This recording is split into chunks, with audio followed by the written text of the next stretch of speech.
So if those who are watching it and watching it in retrospect, might want to fast forward. Or you can hang out. I'm going to play some music that's not on the record. Let me see.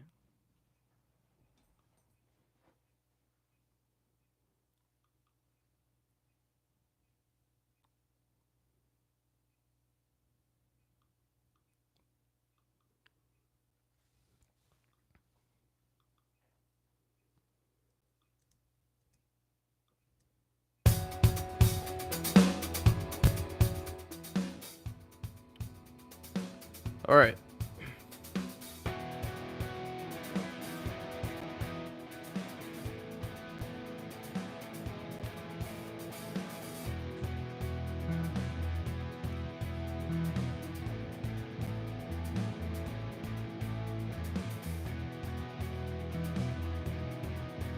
Yeah, what's up, man?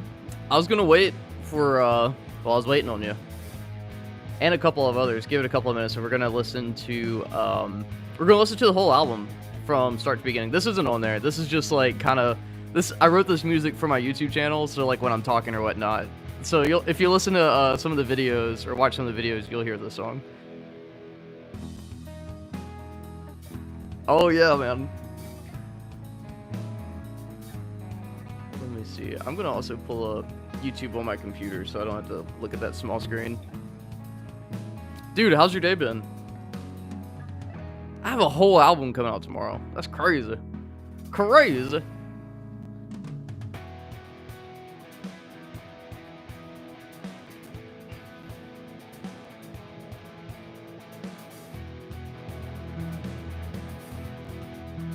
Oh, you're here in double.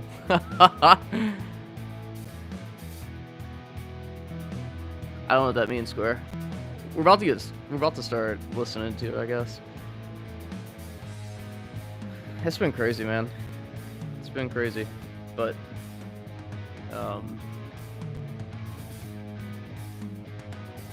it's all right.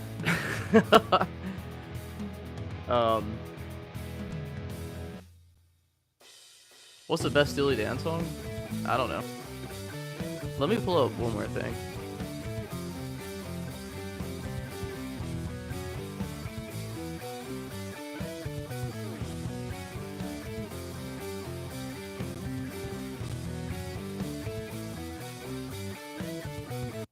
All right, we're gonna go ahead and start it now. Now I got all my notes pulled up. So what we're gonna do this live stream is we are gonna listen to every song on my album. What I'm basically gonna do is tell you about it, how I wrote it, and then I'm gonna hit play, and we'll listen to it. So the first song on the album is called "The Ritual." This is like a really, really, really cool song. My mindset when I was creating, because lately what I've been practicing doing is like, I listened to, no, that was the song I wrote, that last one. No, I haven't listened to Sweet Pill, but that's the last one I'm talking about, Steely Dan. But this song's called "The Ritual," and in my mind, the whole idea is like, I want you to imagine like, almost like a pagan ritual. Like if there's this video I was watching on, that was kind of like the background while I was composing. But just imagine you're coming into a big bonfire and people are just kind of like standing around the fire. Like if you ever seen, this is actually the inspiration for this. What is their name? They have a song called Lifa. I saw them here in town. What is the name of that damn band? Let's see. Heilung. This song is inspired by Heilung, if you've ever heard of them. They are like, I saw them live, and the whole show, the whole concert was like an hour and a half to 2 hours. It was just like tribal drums, and it was basically a ceremony. So that was the headspace I was when I wrote it. So the name of the song is called "The Ritual." It's the opening track.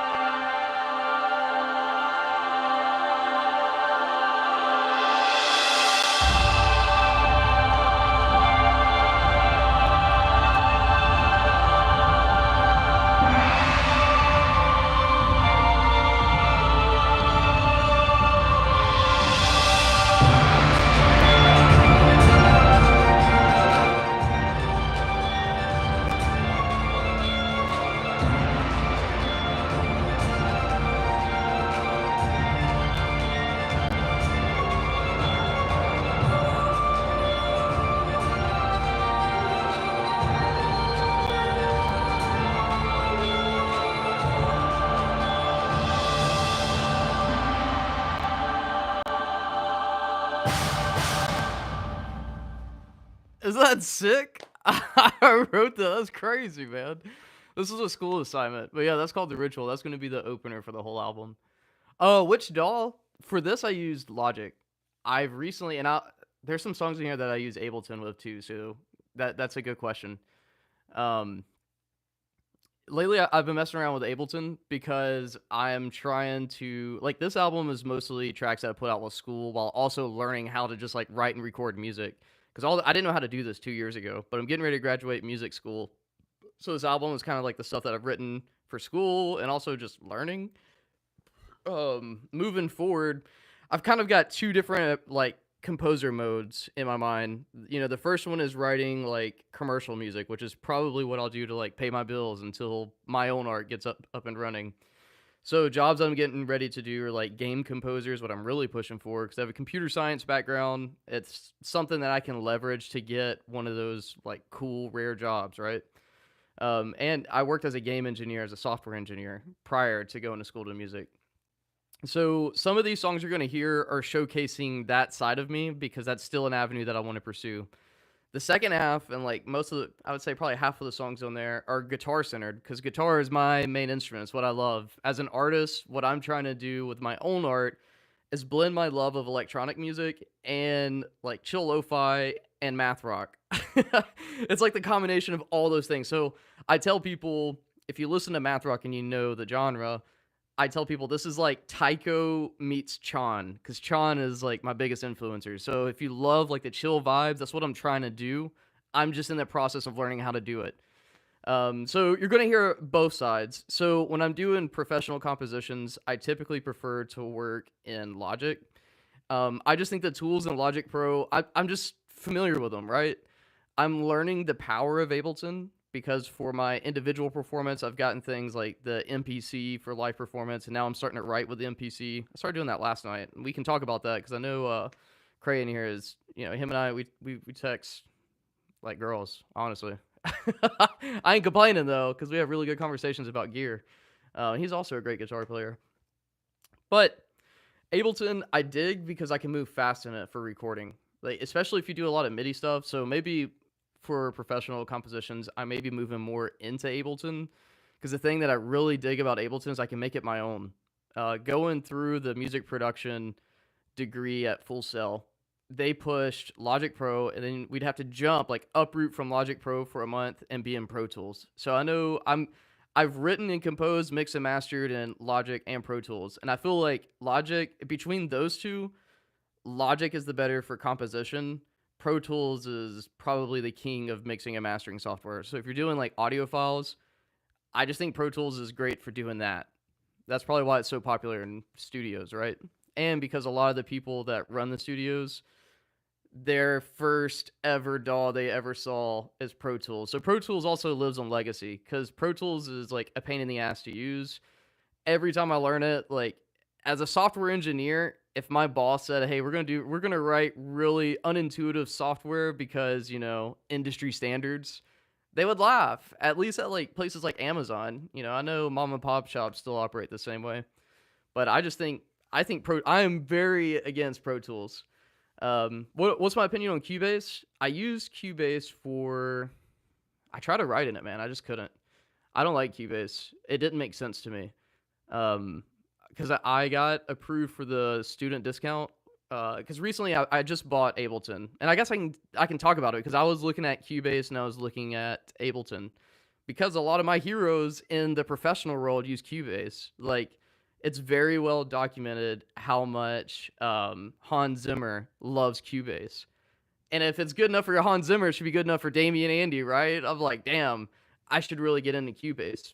I just couldn't. It was so unintuitive. My MIDI, I was having issues with my MIDI controllers, and it's just like, for me to really jump into there, the time sync, I'm like, I don't want something, like if I want something complicated, I'll commit the time to learn Pro Tools, but I don't want to use Pro Tools because Logic exists. And for me, Cubase was in that world with Logic. It was like, I'm sure it's super or in the world with Pro Tools. I'm sure it's super powerful and you can do everything and it's really quick, but I think it's one of those things where like when DAWs were coming up, Cubase and Pro Tools are like the old dogs, so people are just like, you know, there. Now I love Ableton right now. But there's a limitation to Ableton for me personally, and I hope this answers your question. Oh yeah, I see your message. Yeah, man. Well, I'm a nerd. I love talking about this, and we're gonna talk about the songs too. So feel free to ask me questions about anything you hear, because I'm a student, man. And I'm trying to get better. But I love this stuff. I'll talk your ear off about it. Thanks, Peanut. We already listened to one track, and I kind of gave the story for it. We're gonna listen in order, and then just have conversations, hanging out. I'm drinking beer. Have a good night. Hope y'all are as well. Let me get the next thing queued up real quick.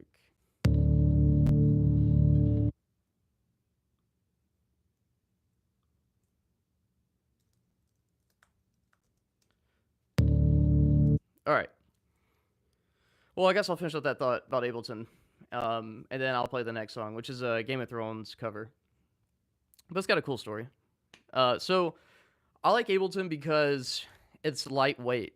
It's so lightweight, man. And what I mean by lightweight is that if you don't have, like, I don't have the best Mac to use.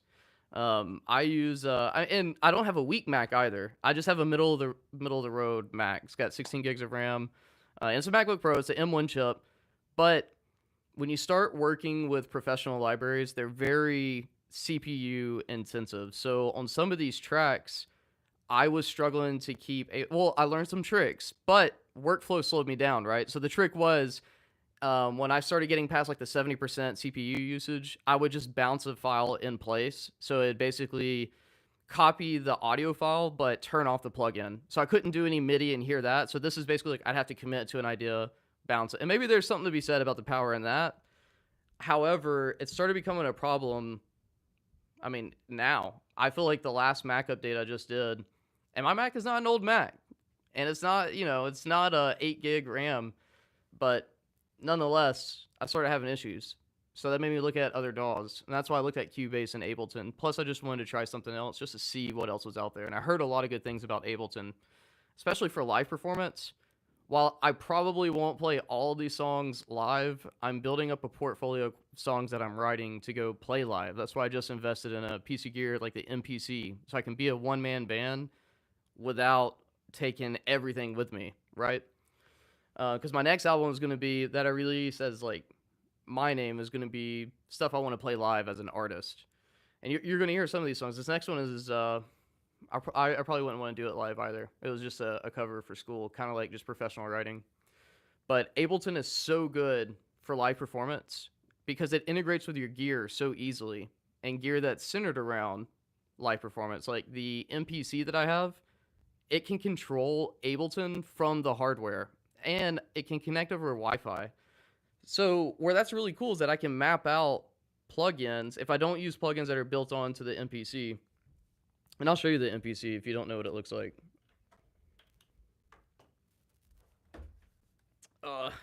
It is this. It's really popular in like the hip hop world, EDM world, and chill house, and kind of getting into lo-fi, but most people use like a SP404 for it. So what this is basically a hardware DAW. This is a standalone music production center. So you can think of it as like an Ableton. And the workflow is kind of similar once you learn. So what's neat is I can work on this, and then I can bounce this directly into my Ableton file, or into my Ableton session. So there's a lot of good gear synergy. And when I don't want to compose on this, like say I'm actually sitting down, I want to use it as a piece of hardware, it connects to Ableton. I can turn this just as if I was turning like an oscillator on a synthesizer. And while it's not a one-to-one replacement of like having an actual synthesizer, it makes it a lot more enjoyable than just a mouse and keyboard. Because mouse and keyboard, especially I have a trackpad, so it's a really cool piece of gear. But Ableton's been big for that. I'm an instrumentalist. I don't write any lyrics, so instruments. But I think the good question would be, the question to ask me in that regard is, am I melody driven, harmony driven, or rhythmic driven? And I've used to been harmony driven, meaning I'm a guitar player. I write chord progressions first, then I write melody. Lately, I've been experimenting with doing the opposite, so writing melody first, and then harmonizing it like 2 or 3 different ways before I find the way that I actually want to take it. But yeah, I'm an instrumentalist. All right, this next song is Game of Thrones. It's the second song in the track, so if you're jumping in now. Um, this song was a school assignment, and I didn't know this at the time, but my professor was basically pretending to be like a needy client so we can understand what it's like to play in the professional world. So it started off with like, I just need this, I need this, I need this. And then it turned into like doing a Game of Thrones cover. And I went through like 4 or 5 different iterations of him giving me stuff to try, to change up. And all this is in a week because in my Full Sail University courses, projects like this that take so long are due in a week. So you're always working, always doing homework. Um, so I had to do this. Every iteration had to be done in a week. And this song, it finally got to a part where I just had so many hours into it. I was like, dude, I got to do something else besides this. So this is kind of like my fuck it state. But what I didn't realize is when I got out of my, this is the lesson I learned from this song. When I get out of my own way, there's no way to tell when there's too much paint on the canvas, and you just have to just accept it for what it is and move on. Because I love this song now. So here's my Game of Thrones cover.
Nice. That's the oldest song on the track too. I did that in December, so it's fun to see. There's some things I would change on it. This is just me being nitpicky.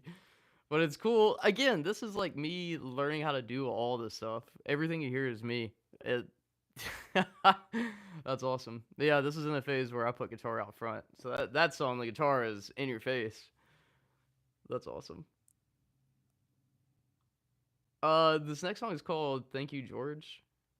Let me see.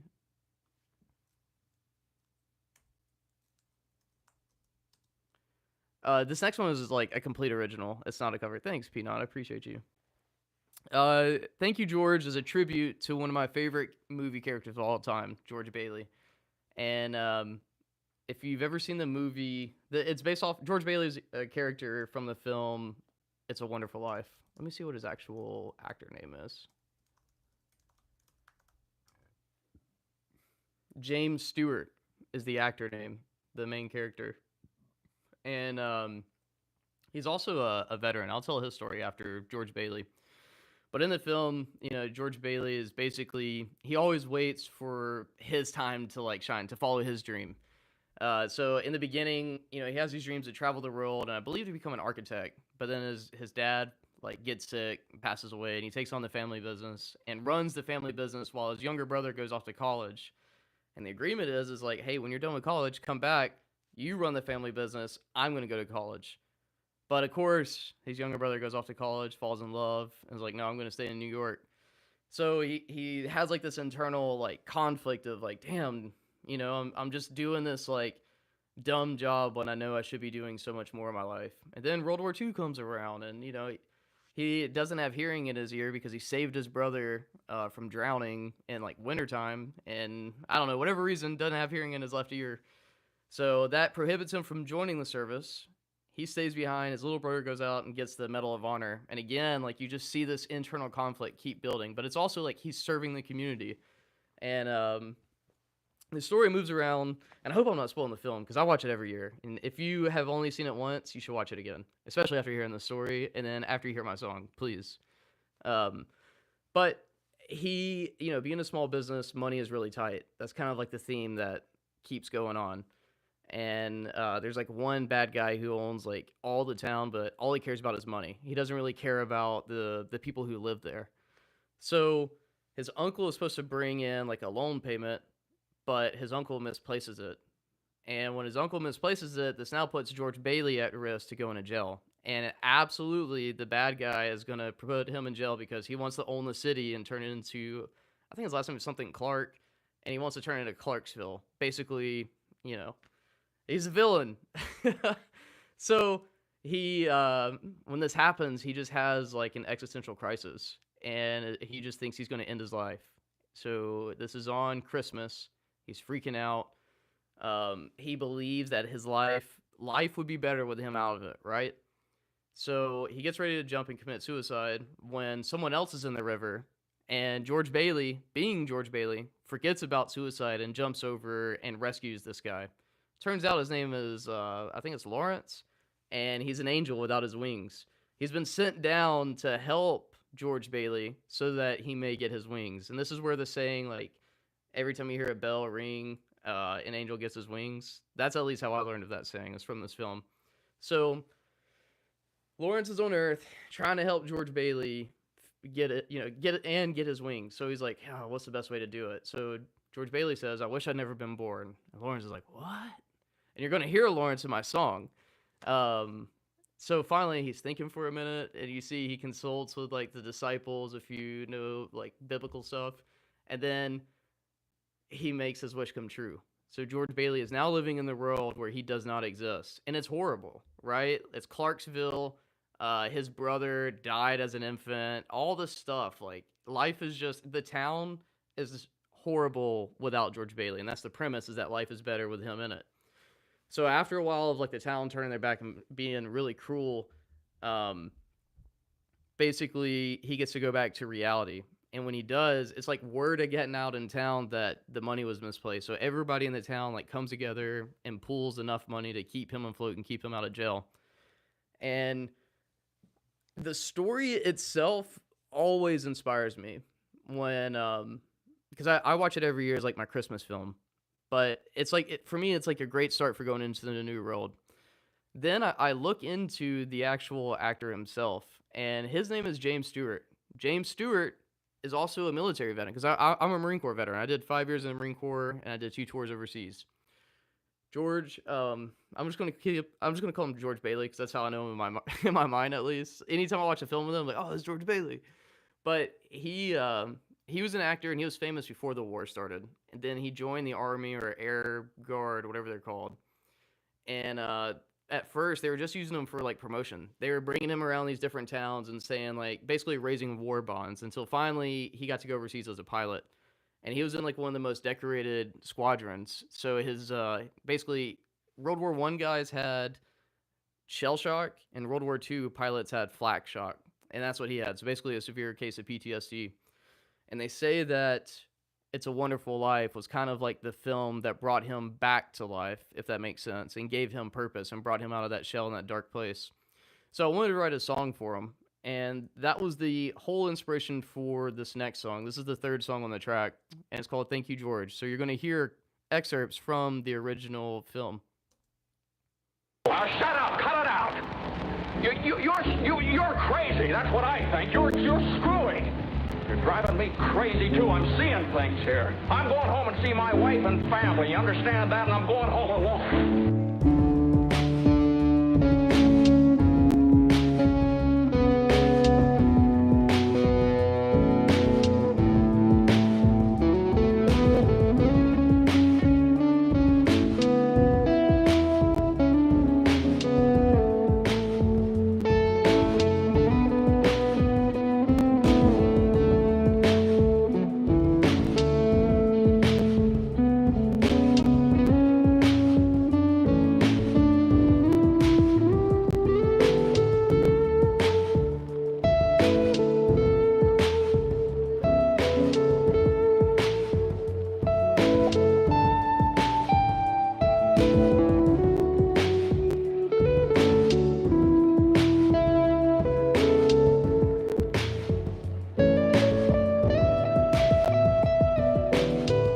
You want the moon?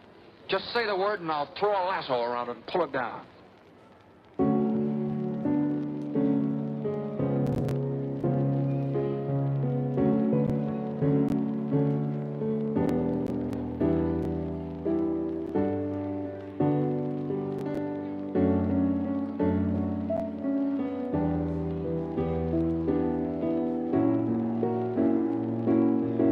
It's a good face. I like it. I like George Bailey.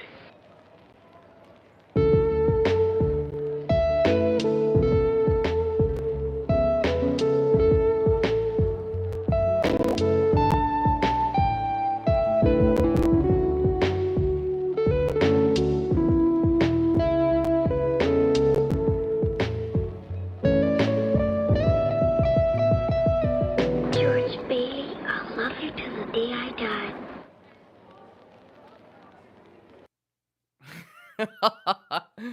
I love it. It's so chill. This is the first. I finished this song January 7th of this year. This was the first song that kind of got me into writing chill lo-fi. So that was the gateway drug. Was Thank You, George. I was like, wait a second. This is the song I learned what sampling was. To be honest, I was like, what? You can just do that? If it's in the public domain, you can absolutely just do that. So I think the next iteration, I need to check with Alan Watts, but I want to write some music with Alan Watts, like lecture playing. Oh, hey, thanks, man. I appreciate it.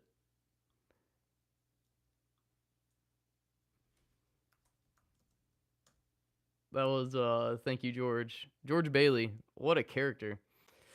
All right, this next song is it's the fourth song on the track. It's called The Great Eye. I don't have like a cute story with it like I do with George Bailey, but this song, I'm studying Howard Shore, which is the composer for man, I'm drinking a Truly beer tonight. It's making me burp, so I apologize. But this is a Howard Shore. He wrote all of the Lord of the Rings music. So this is from Lord of the Rings. What's cool about this song is there's part of like we had some of the score. I have the book, but I still had to do some of this by ear. And this is also the first time that I wrote strictly for a horn section and trying to be orchestral. And this is like one of the songs that made me understand that I love orchestration and I love writing for the orchestra. I tell Jess all the time my favorite instrument is the orchestra because there's so much more you can do with an orchestra than I can with a guitar.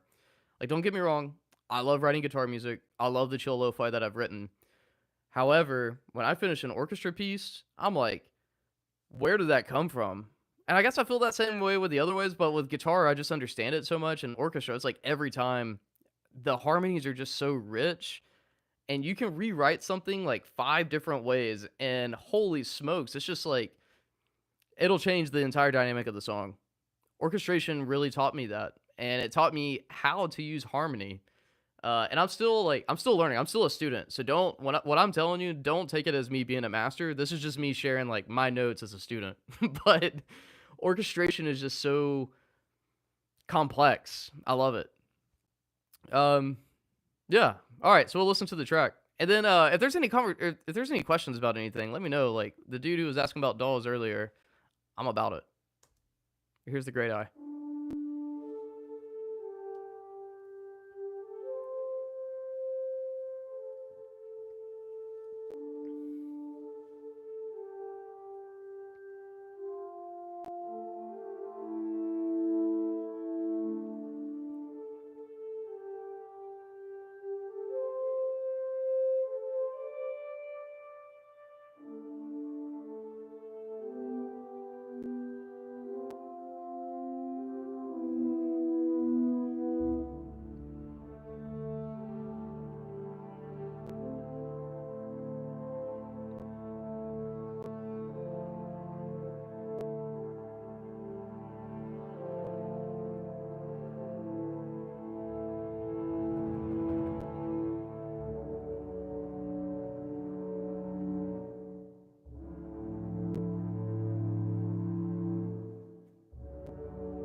Oh, dude, I just felt like I stretched it. Like that's when I was going through that. I felt that assignment as if I was doing it for the first time, hitting all these weird harmonies. Like listen to these, dude. Especially you as a guitar player, listen to these harmonies. 57 seconds in.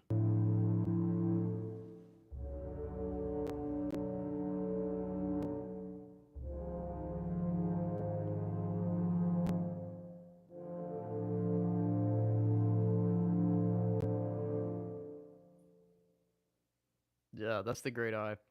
Dude, you should go listen to some Howard Shore. Re-listen or Howard Shore. I can't remember. Now I'm questioning myself. But nonetheless, you should go re-listen to the Lord of the Rings soundtrack.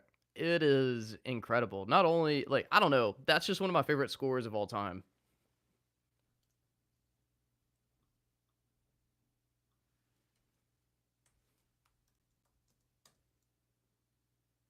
This next song is an original. So that last one was a cover. I have two covers coming out.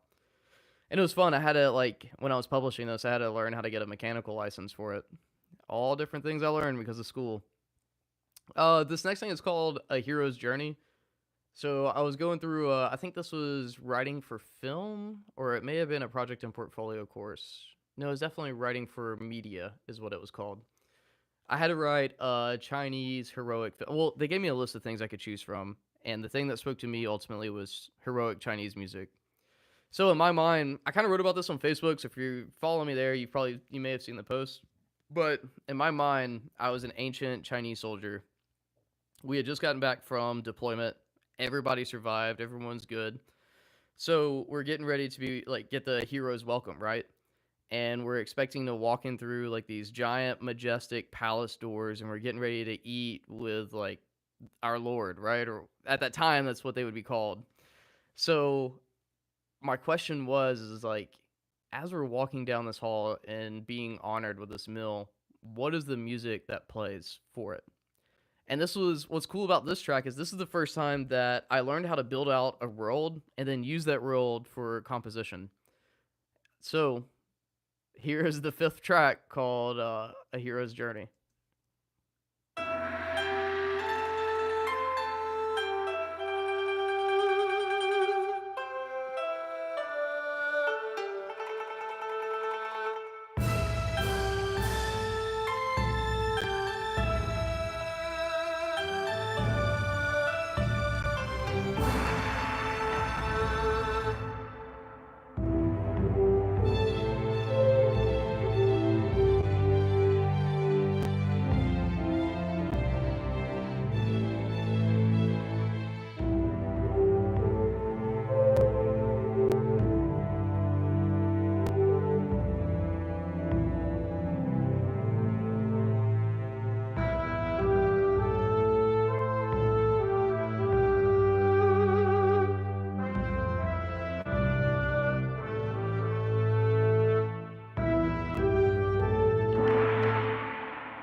That gong at the end.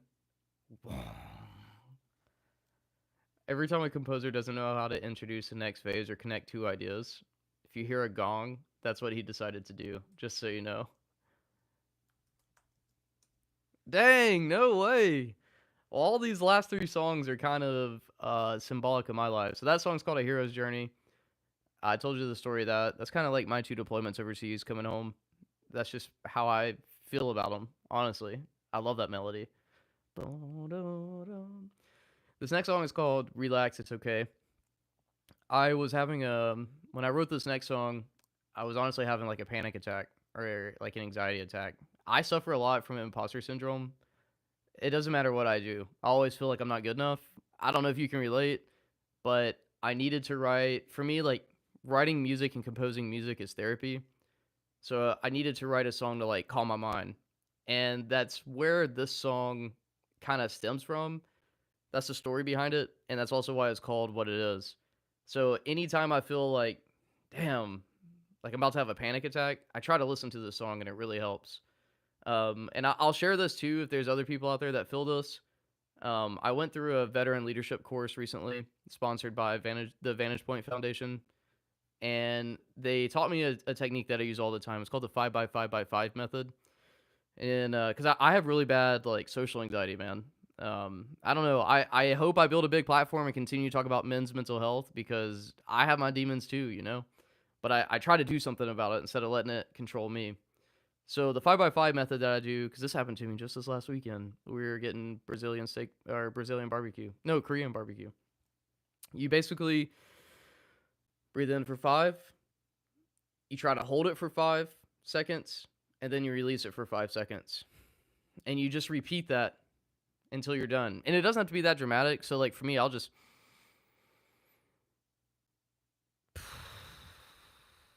and I just kind of repeat that. If I'm in public, I might be even more subtle about it. But it really does help. So if you feel that cray, try it out. I do it all the time. But this one week, it was just kind of overbearing, and this is the song I wrote. So, hey, bro, relax. It's okay.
Dang. Can you hear me if it's down here? Does it be? Hello? Oh, it's got to be up here. Yeah. Good. That's the right. That's the uh that's the right response. Good, man. Here's the best part. It's going to be available wherever you listen to music tomorrow. And I think I might drop all of the .wave and MP4 files onto my Patreon. So if you're over there, you actually want the file.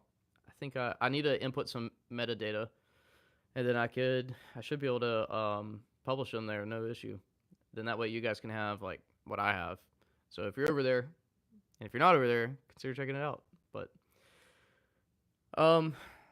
yeah, I don't know. Any questions about that before we listen to the next one? These last 3 are just like, man, they're just like where I'm at right now, honestly.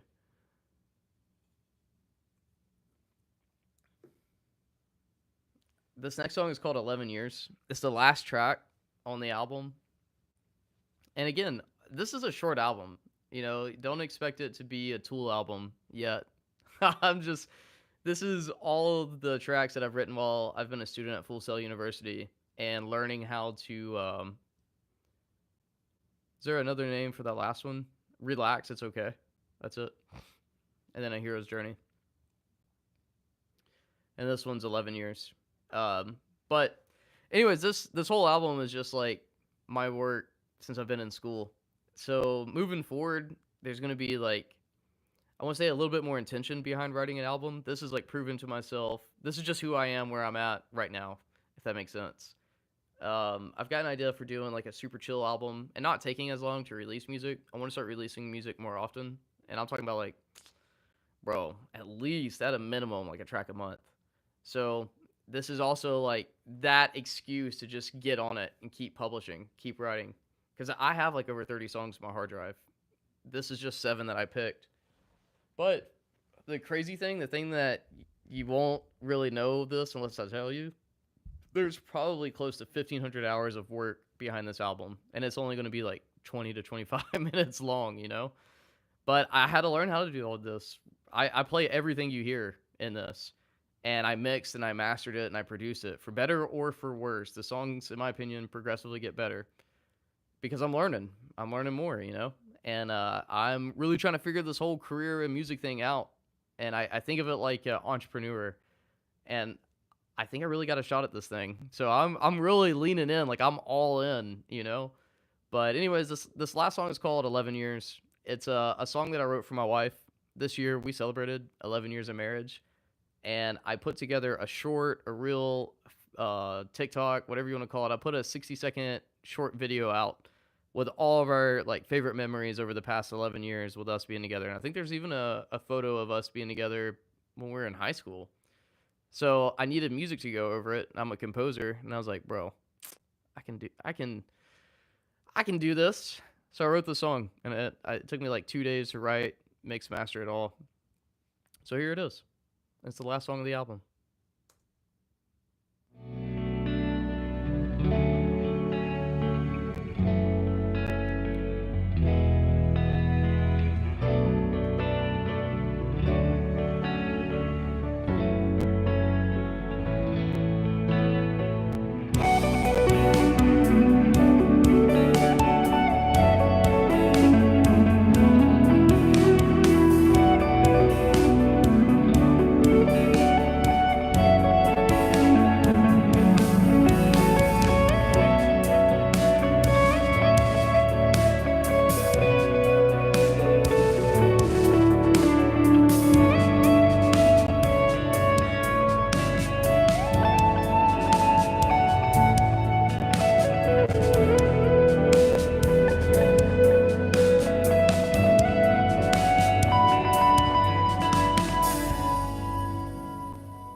Yeah, last short song, but I mean that's what I use on the video. You can see the short Facebook reel, Instagram reel, or TikTok, wherever you watch my stuff. It's on YouTube too.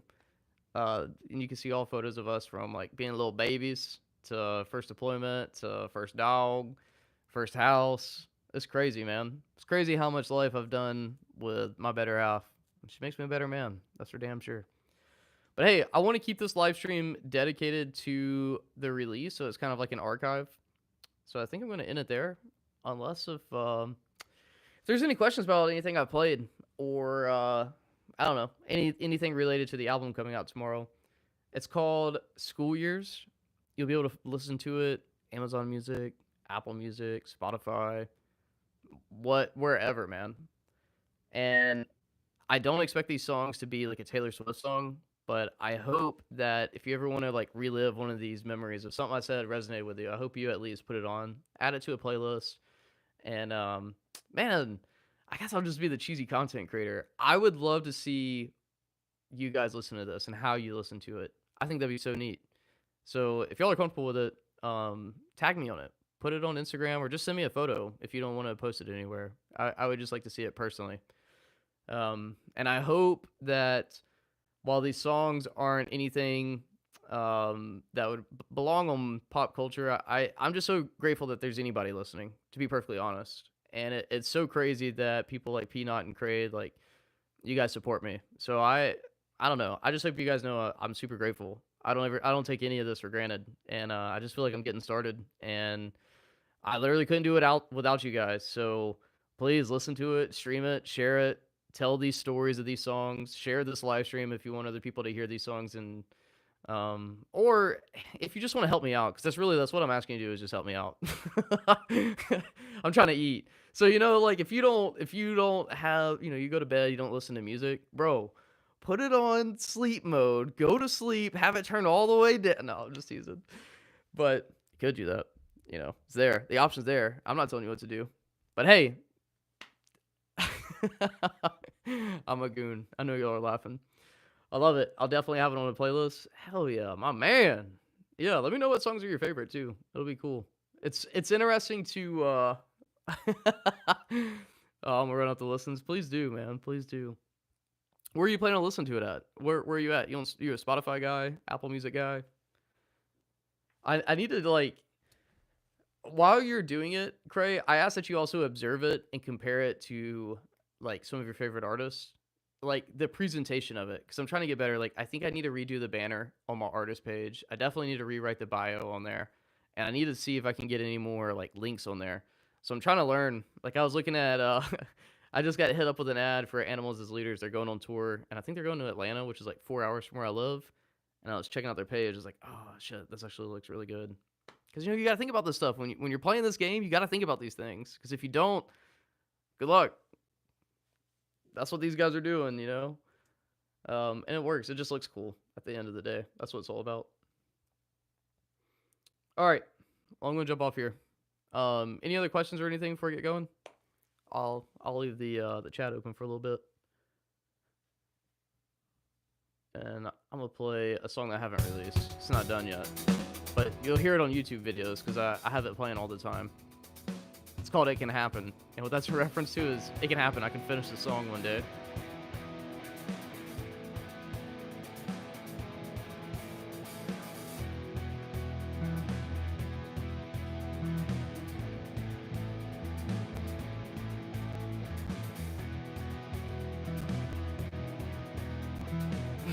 yeah, man.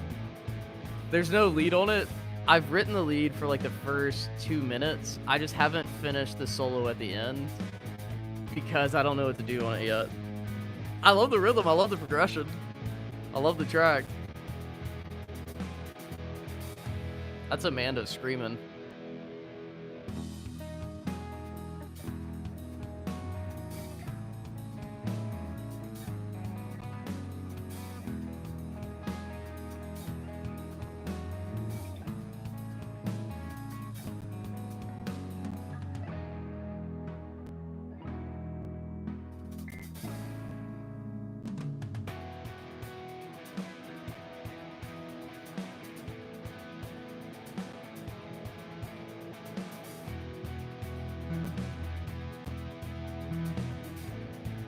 Yeah, I got a melody that goes on top of it right here. I can't sing it, but I can play it.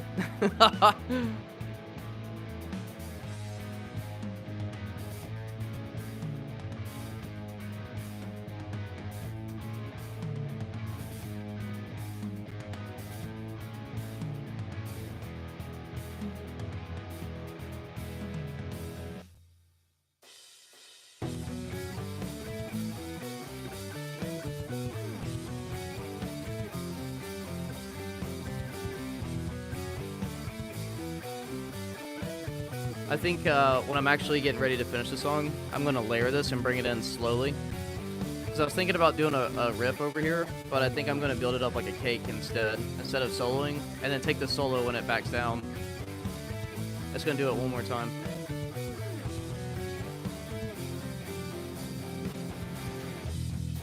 This is where the solo will sit. I just haven't written it yet. It's so hard to write over this. No, most of the time it's an instrument in my hand. Well, it depends. Nah, I want to combine the two. But it definitely could be. Maybe that's a good idea, Cray. Damn. Because this is more like of a rock. I don't know. I'm going to play around with both. Because this is also, It Can Happen is also, I got that phrase from a Yes song. Yes is one of my favorite, like, 70s prog band. I've got a bunch of their albums on vinyl. And there's a song called It Can Happen. It can happen to you. You know, I'm not gonna do it because I'll get hit with copyright if I actually play the track. But that's where, like, in my mind, because I listen to this stuff, man. I'm a nerd, bro. I'm such a nerd. But what's up? What's up, T? Good to see you in here. You'll have to. I'm about done with the live stream now. That was just kind of like a bonus track song I'm working on that I need to finish. But hey, thank you guys for hanging out with me. I'm gonna get off, listen to some vinyl, and probably have another beer. Might do some writing. But yes, nerds. Dude, Tyler, I put some time in the Valheim today. I'm doing a solo speed run. It's fun, homie. It's fun. No cheats. That's my rule. But it's been fun. A troll ransacked my base today. It was great. Broke down everything, including me. I broke down crying on it. No, I'm just kidding. But I did die a couple of times till I got him away. It was insane. But that's a whole other video. All right. Well, hey, homies. Thanks for hanging out with me. No, because I like. I'm gonna say this. I'm gonna get going. I like integrity playthroughs. When we do the flying commands, I feel like it ruins the integrity of the game. So I want to get all the way to Ashlands without using dev commands, without using debug mode, without cheating. I want to get to Ashlands on my own. So that's why I'm doing like this solo speed run. I'm trying to speed run through the Mistlands and all that, so then I can get to the Ashlands and just play it for what it is, as it's meant to be explored for the first time. So it's gonna be insane, especially with the new boat and everything. So it's fun. I'm running really lean. I just built my first house today, and it's crazy because most of the time it's pretty great. Hank Williams said, Hank Williams, this will be the last question I take, and then I'm gonna jump off. Do you have any tips or anything for Tollmaster Pro hooked up to an amp? Yeah. Don't what amp are you running it into, first of all? That's my first question. Because the way that I would run it into, say, like a deluxe reverb is different than the way I'd run it into a Boss Katana or what's the club, HT40? I can't think of the manufacturer, but anyways, it depends which amp you have and what you're trying to do. But I guess I'll talk about both while Hank is typing. With my if I'm running my Tollmaster Pro into my deluxe reverb, it's just a pedal board. That's all it is. Okay, you have a Hot Rod DeVille. I don't think that has an effects loop. I could be wrong, because you could run it into your effects loop, and that gives you a little bit more flexibility. Or you can do both, run it into the effects loop and directly into the front of the amp. 212s? Okay. Yeah, it really depends on how you want to do it, Hank. Because, like, for instance, like, pedals that you would normally put in front of your amp, you want to program that into the Tollmaster. You want to do a parallel patch, all right? So you want to split two. This will give you the most amount of flexibility if your amp can handle effects bypass. It'll have like an effects bypass loop, and I don't know if that one does. But what I would recommend you do, you're going to need 3 cables, because you're going to have to do the 2 cable method, and then you're going to need 4 cables, including the guitar cable, all right? And if you're going to do stereo, then you need 5 cables. Because I don't know if your 212s can do stereo, but if they can, 5 cables total. These are just quarter jack instrument cables. You don't have to have a stereo line. Yeah, because you're not running an XLR, so you'd have to use quarter inch. So if you want the most out of your unit, hell yeah, homie. Comes out tonight at midnight. I'll see you, bro. But Hank, to finish out that answer, if you're trying to get the most out of it, then what I would do is I would do a parallel patch on your instrument line, things that you want run into the front of the in front of the amp, and put it there. Oh, you can just do an effects loop too. Man, see, this is the problem with digital. There's a million different ways of doing it, but you could do an effects loop soon. All right, I'm just gonna keep it simple because the rest is for you to figure out with your workflow. Use it like a pedal board. There you go. Don't use any amps. Don't use any cabs, because you can't turn it off. So don't use amps or cabs. And you're still getting your money's worth. So if you're like, damn, I bought this thing and like I can't use all the amps on it. Yeah, that's true. Not until you get something else. Like you really want an FR cab if you want to use the amps and cabs on here. With amp expander? No, I wouldn't. Because then you're double amping a signal. Unless you want that. If you think that sounds good. It didn't sound the greatest on my deluxe reverb. So my deluxe reverb, I just use it as a pedal board. But, bro, hear me out. you're still saving money with this on a pedal board versus buying actual pedals. Because if you have pedals, one, a good pedal is like anywhere from 150, I'll just say $100 to $200. And sometimes, like if you like the Big Sky reverbs, you're getting up to like, that thing's like 650, something crazy, astronomical. Drive pedals alone. So it depends what you want to do, but just use it as a pedal board. Don't use the amp, don't use the cab, and run it that way. You can like explore it. I just wouldn't recommend it because it's like you're trying to amplify. It's basically like if you could do this on the Tone Master Pro, which I think they prohibit you from doing it on there, it would be like running a combo amp and then a combo amp, or a full stack into a full stack.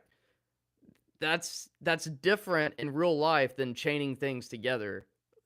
Sometimes I don't know, maybe that's a cool effect. I just don't think so. I don't know. But I hope that helps, William. Or Hank Williams. Hank Will.I.Ams. I like it. I like Will.I.Am. Black Eyed Peas is one of my top 5 albums of all time. Monkey Business. Great record. Check it out. All right. Well, hopefully that answers this question. Hope you all have a great night. I'm going to enjoy the rest of my night. Peace.